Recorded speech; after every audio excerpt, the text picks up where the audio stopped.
Hello again, this is Adrian with Channel 5, Peace of Mind for Health and Wellness.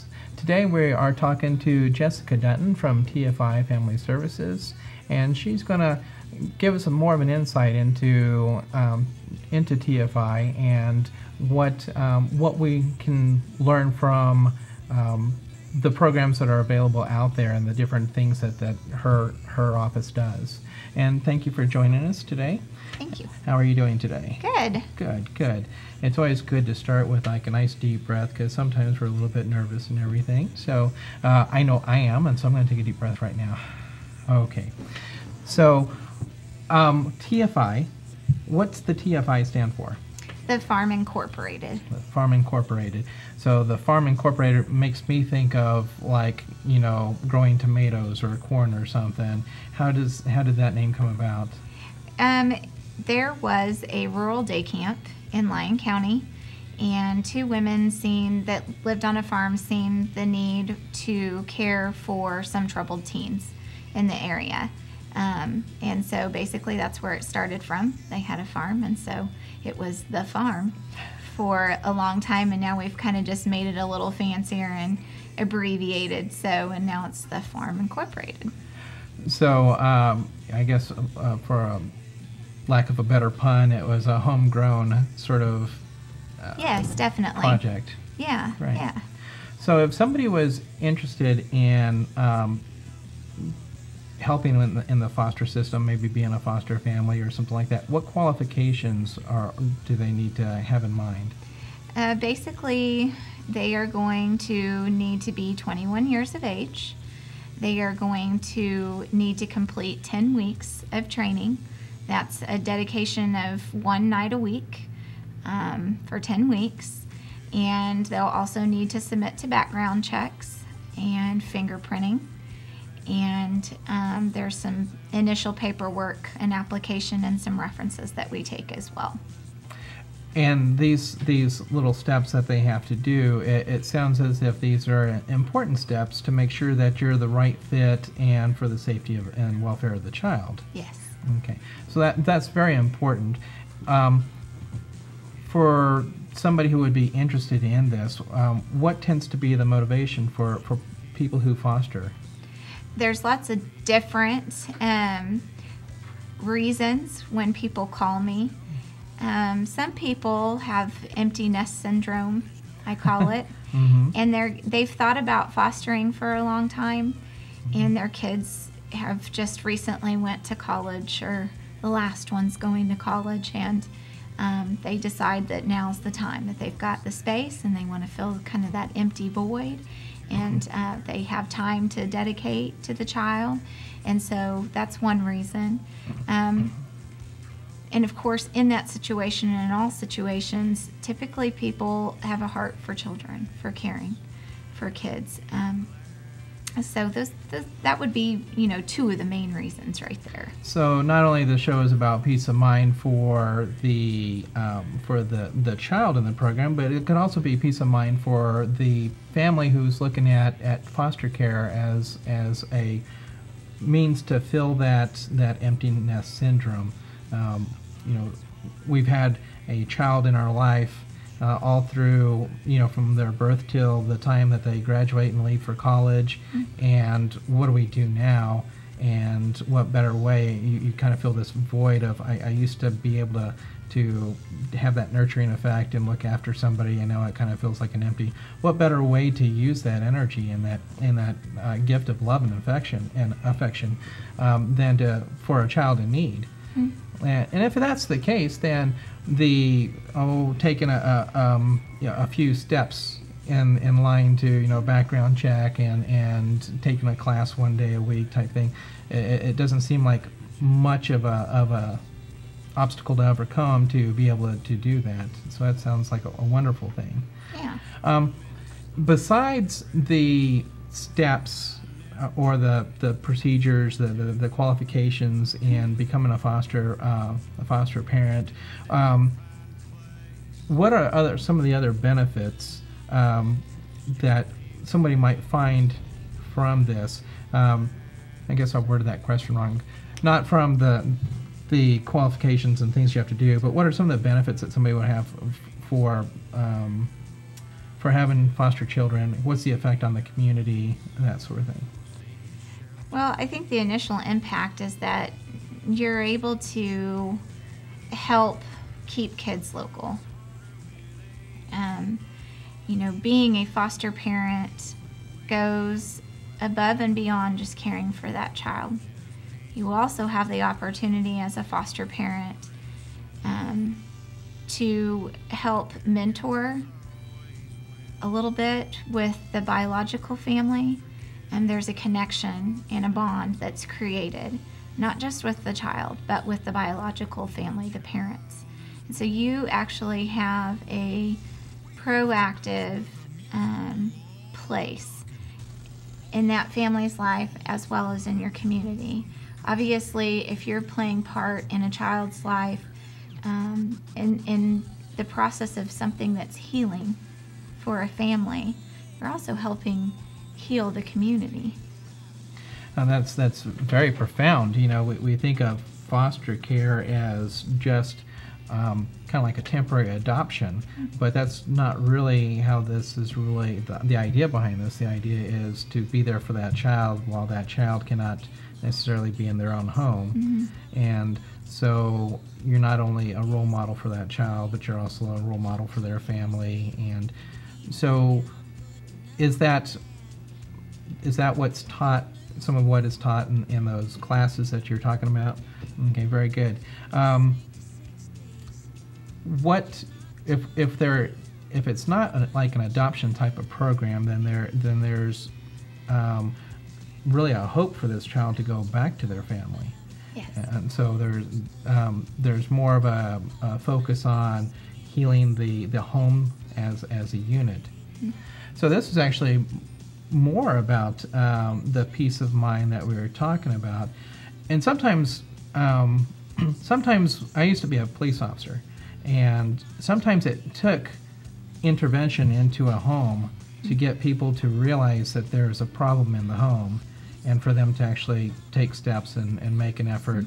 And so I can see more now of the importance of this program. What are some other wonderful things that TFI does, whether it's for the child or for the family or for the foster family? We have other programs. We have Strengthening Families program. That program is grant-based, and it is specifically for parents that have had a history of substance abuse and have had their children removed. They have the opportunity to come to Strengthening Families program class, and it is a program that is designed for parenting skills, but it is also in addition to learning how to function as a family unit.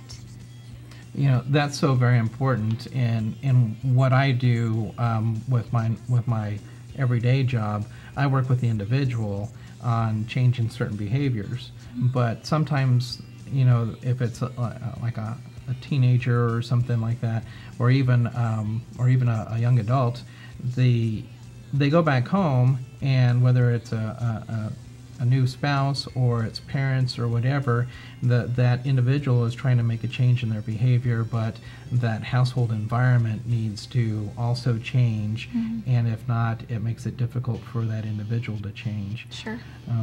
So one of my viewers had sent in a question about the horror stories of foster care, that not all foster children are out of control.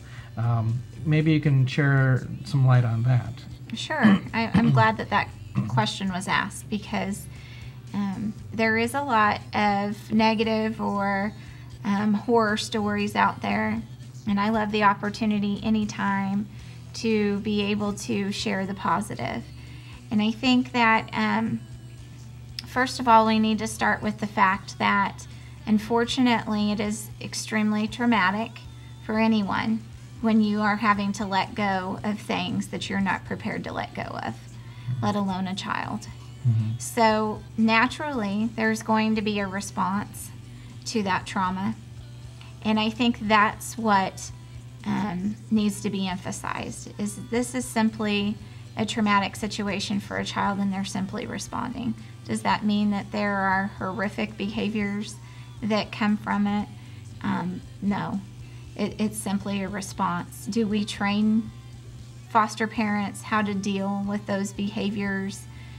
Definitely. Is there a beautiful thing that comes out of that? Absolutely. And that's what needs to be heard. The public needs to know that as a foster parent, you have the opportunity to change a child's life. You have an opportunity to help that child through the traumatic situation that they have been through, and you have an opportunity to help them heal. And so when you look at it that way, there are some pretty significant behaviors that come from that traumatic situation, but it's not horrific. It's actually a beautiful thing. It's very rewarding when you're able to help the child. What a lot of my clients don't realize is that sometimes we have to get to a low point in our life in order for us to be able to see where we're at and to improve upon that. And if you think of the military, you go into boot camp, they break you so that you can be molded. And here, really the breaking's already been done, and you have the opportunity to reshape this child in a way that is more productive. And that, like you said, that is a beautiful thing. That's that transformation. On one of my other shows, we were talking about being able to plant something and watching that grow and teaching your child and having a value of life. And it's kind of it seems like it's the same thing, except for instead of a plant, we're growing a child. And that's absolutely wonderful. If there is issues, you have some training that goes on beforehand, but I'm sure you just don't say, here's the child, see ya, good luck on that project. Right. If there are things that come up, the TFI is still a resource, and you probably always have some sort of influence into that nurturing process. We do. We have a team, a case manager. We have a family support worker, and that team oversees the case. We also have a worker that is a resource worker, that is the foster family's worker, solely their worker. So essentially, we have on-call workers. So essentially, around the clock, you have a support system. So that's just the base of your foundation for support. But we also are strategizing, coming up with a plan for different therapy or whatever the need is, case-by-case scenario. So we're going to implement services for the family, for the child. If necessary, we're going to implement possibly some family therapy in the foster home with the child. Whatever it takes for this to be successful is what we're looking at. Okay. And by implementing these things, you're not licensed mental health care professionals, but you help them get in touch with the people who would be able to help with these things? We actually make the referrals, but we do have therapeutic case managers on staff.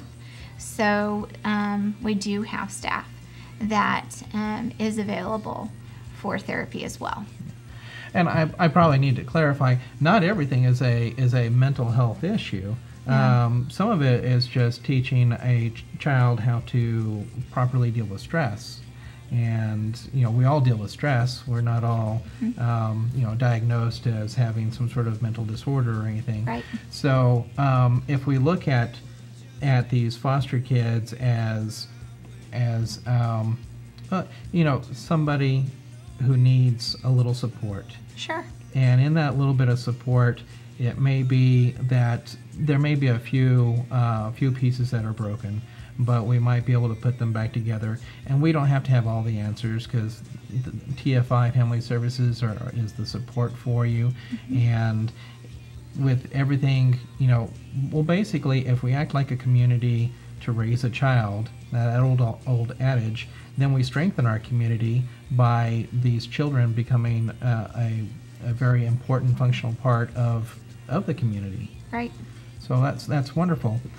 If I wanted to find out more about the whole process, if I wanted to become a foster parent, where would I go? What would I do? Is there a website?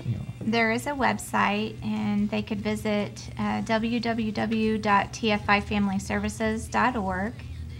And they could also, I'm going to have to refer to my sheet here. They could also call 1-800-279-9914. There is an option for you to get more information. In the recording it says if you would like to receive more information about fostering, please press 2, I believe is what it says. And so those calls are routed directly to myself, and I would be able to then help you in whatever area that you're interested in, get more information out to you, make a home visit, and visit personally with that individual. So yes, definitely there are resources out there. Great. Before the show we were talking a little bit about kind of roughly how many kids are in the foster system. Are they placed? Where are they placed? Can you expand on that for the audience a little bit? Yeah. Basically in Neosho County, if we were to give a rough estimate, 63 in out of home placement, which means that those children have entered the foster care system. Typically what we're seeing in this area is somewhere around the vicinity of about half of those kids are staying local. So the impact there is assessed that we don't have enough foster homes locally to keep those kids local. So the impact that's assessed for the child is the fact that they've already been removed from their biological families, and then we're having to, ship them out and put them in foster homes that are not local. So then they're removed from other things that they know, such as schools and doctors and friends. And so that would be the impact that it would have locally here on this community. So if the idea is to take and help a child and take and help the birth family and try to reintegrate them, if we don't have places local and we have to send them out to other counties, that makes the whole process more difficult. Sure. So so there is a need here in southeast Kansas, in Neosho County, in Chanute. What kind of age range are we talking? Is this something where, if I like teenagers, if I've never had kids, but I remember being a teenager and I think I can be a supportive part in this, can you kind of pick and choose, or how does that work? You are able to pick and choose. It's really based on your family's needs and strengths. So, you have to be all on the same level, I guess, deciding as a family what is the best fit for your family, and you absolutely have the right to pick based on those needs. Another question from one of my viewers is, if I become a foster parent, I'm not the legal parent of this child. If the child gets sick or needs to go to the hospital or anything like that, are they covered under my insurance, or what is the financial responsibility in respects of that? Every child that comes into SRS custody, state's custody, DCF custody, it's Department of Children and Families now, and not SRS anymore. But when they come into custody, they all are covered under Medicaid. So they would all have an insurance card that comes with them to provide for any mental health services or any physician services. You're caring for this child just like you would your own. So there's responsibilities, of course, for those doctor's appointments and dentist appointments and eye appointments and mental health appointments, but certainly they are covered. But if you're, say, feeling the empty nest syndrome that you might have going on, it's not anything that you would have done before with your previous children. Yep. But you don't have to worry about being stuck with an outrageous doctor's bill. Yep. If something happens to this child. So that's good and that's comforting. It's a little bit of peace of mind there too. Age range on kids? As far as the age range on kids, we have kids from 0 to 18 years of age. Children are able to actually stay in the system to complete college as well. So the child could be 21. Okay. So there's the whole gamut. My wife's a family doctor, and I know that sometimes that even babies are put into protective care. Mm-hmm. So you can even get somebody as early as relatively a newborn, mm-hmm. and to somebody who's just finishing up college and just needs, that big brother or that parent figure that maybe they haven't had. Yep. So that's wonderful. Yeah. Is there any other information that you want to get out at this time? Maybe any new programs, or maybe just reemphasize a need, or any other information like that? I think it's important to also mention that you don't have to, if you're interested in this and you take the class, we do have some families after they take the class that say, hey, this just isn't for us. So definitely taking the class doesn't hold you responsible for licensing as a foster family. But I also want to make sure that individuals know that if it's something that they don't want to jump in and do full time, that there are 2 other options for individuals that want to foster. One would be emergency care, and the emergency care would be an overnight stay or possibly a couple of nights stay until we find another permanent option, foster home for that child. There's also respite. And respite is another way that you're actually engaging and helping the community. You're actually helping another foster family. So if that foster family has a family emergency and they need a place for that child to stay, or simply the child needs a break for a little while, whatever the case might be for the respite need, you're able to provide that service. Therefore, you're able to experience it for an acute amount of time. And still get your feet wet, and then maybe slowly inch into doing some full-time foster care. Or if you want to do this, but you don't know, am I going to be in Kansas, for 5, 10, 15 years? Sure. Because of my job, I might have to leave in 2 years. Maybe that emergency placement is a lot better suited for you than the other. Okay. Well, I appreciate you coming out and being on the show. Thank you for having me. We'll have your information show up on the program as well. And you'll also be at our Children's Health Fair on June 8th. So if you have any questions that you would like to have answered, please come out on June 8th. The information will be showing up on how you can get more information on that.